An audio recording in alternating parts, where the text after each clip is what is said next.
Can we keep a monster fish in an aquarium with plants? Normally, whenever we think of an aquarium with plants, we think about tetras as the default fish. Sometimes rasboras or danios, and I am no exception. But then for some time, I've been planning to try out a monster fish or a large predatory fish which can be kept in a planted aquarium.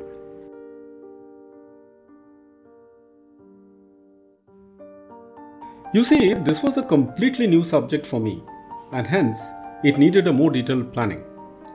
I thought plants mostly love cooler water, so I need to identify a fish which can tolerate cool temperature and also qualifies as a predator or a monster, as many likes to call them.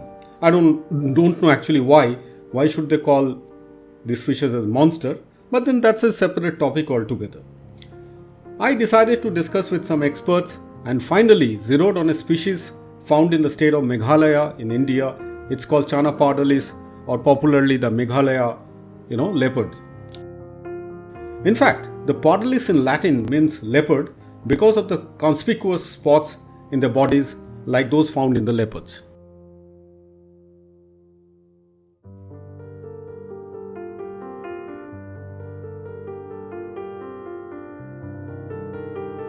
In this video, I am going to show some glimpses of the habitat of Meghalaya leopard and also the aquascape that we made for them. I'll cover their behavior, food habits, and share some tips on how to keep these gentle giants. Or should we call them the handsome hunters? I think we should. This brilliantly blue colored fish with the spots makes them stand out, and really they are very beautiful.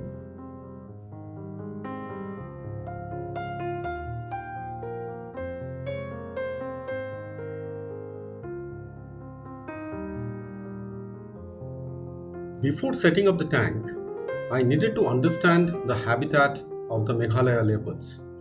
I turned for help to Mr. Andrew Rao, the expert of ornamental fishes from India, especially the Channa species. He has done a lot of work. I'm grateful that Andrew not only gave me useful tips, but he agreed to take me to the actual habitat in the state of Meghalaya in India, where these fishes are found. We traveled to a village close to the capital of Meghalaya, Shillong.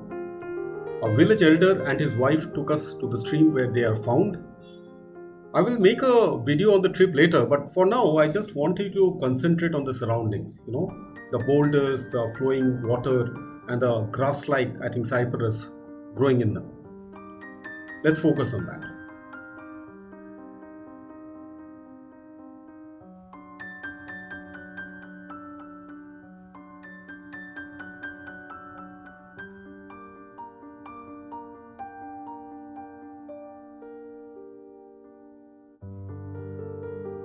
Here is one of the specimens of Channa pardalis that we caught there. The Channa SP True Blue also you can call them. I will make another detailed video because the catching process by itself is very, very interesting. But then let's keep it for some time later.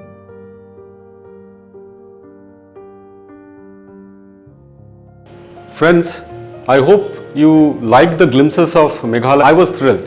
And when I came back to Kolkata, I started thinking, why can't we create an aquarium where we can keep those specific fishes?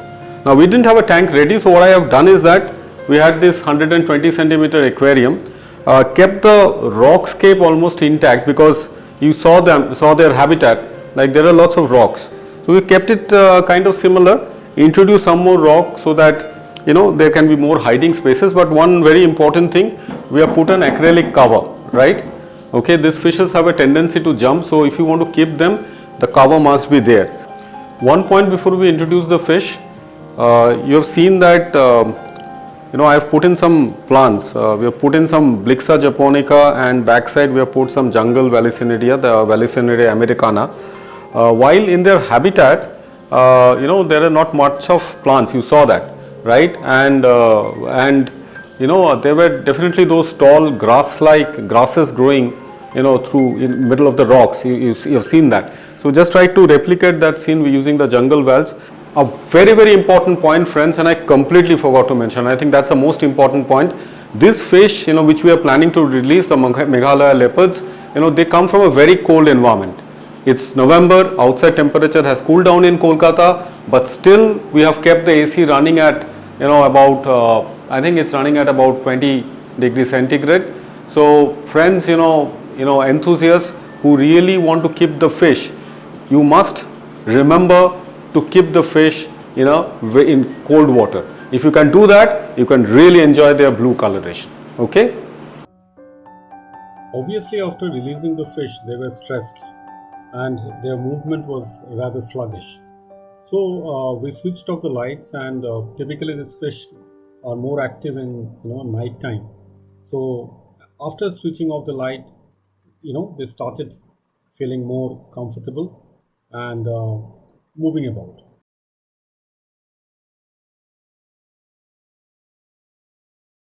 The next day, the fish had definitely settled down, and then we realized that we didn't have proper feed for them, because these eat mostly live insects. So the only next best alternative that we had were live shrimps.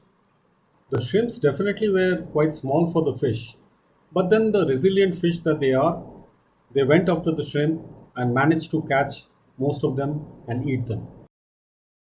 But then we soon realized that we have a problem in our hand. Feeding live shrimps regularly was not a practical option, and it was very difficult for the fish also to catch those small shrimps. So we had to think of some alternative very fast. Then again, we had a lucky break. During these early weeks of December, there is an insect bloom here in Kolkata. Maybe they are termite larvae, I'm not too very sure. And the entire team actually caught a lot of larvae, and we started feeding this larvae. And the insect eaters that they are, the Channa pardalis, our Meghalaya blues, simply loved these insects. They went crazy. You can see from their reaction that how greedy they are, and even the sight of the insects made them go crazy.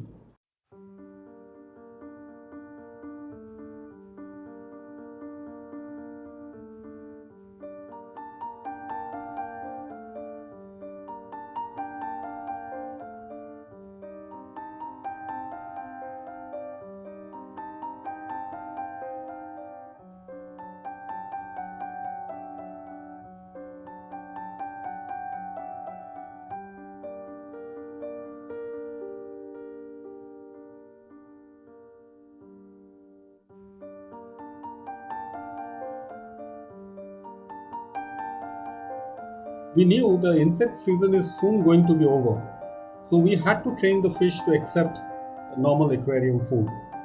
And I'll come to it, like which food we are giving them. But the point is that it took us quite some time to make this fish to accept normal aquarium food. So if you are planning to keep this beautiful, lovely fish, then you must, provision for some live food and train them for some time before they can accept the standard aquarium food. I mentioned in the beginning that these fish are actually very intelligent, and over time they actually became very friendly, to the point that they started taking food from hand also. And trust me, as a fish keeper, as a fish hobbyist, as a fish lover, that was a very, very rewarding experience.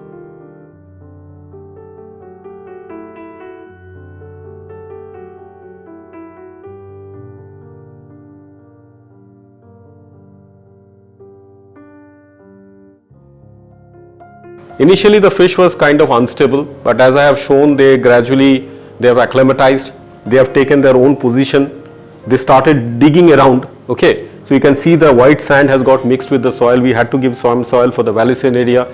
So all that is done. The fish are now quite friendly. You can see it's kind of recognizing me, and it's coming to have some food. It can understand that there is a food in my hand, right? I am giving them some Australian black worms here. Okay. We also have given them a lot of the shrimps, and there are certain insects that come out during this time of the year. We fed them some live insects also, and that they relished. Okay, but the Australian blackworms also they are taking quite well. So I think overall the Valisneria also has grown well. It's looking kind of natural, and also another thing is that because of the Valisneria, these channas are eating a lot and also shitting a lot. It's producing a lot of excreta. So definitely we are doing a lot of water change in this aquarium, but the Valisneria, being a very fast growing plant, is taking up the nutrient. So that way not much of algae, but we can definitely see some green algae on the rocks. So I think it takes some time for this fish to settle down, but once they settle down, they are actually very clever. Okay, they are intelligent rather, not clever. Okay, they are able to understand and recognize us. So moment we are coming near to the tank, some of us, especially those who are feeding, they are coming, okay, and they are taking food from the hand also. Tough fish, but they need cold water. Okay, so if you can make a cold water setup like this, okay, and you have plants here also, as I can see, so channas and plants together, and I think it can become a very rewarding experience for an advanced hobbyist. It's not something for a novice to start or a beginner to start. So if you are an advanced aquarist who wants to keep channa, who also loves planted aquarium, so the Channa pardalis or the Meghalaya Leopard is an excellent choice for this. Okay, this documentation, this video has been very special to me. I have shown you some of the glimpses of from where we got the fish.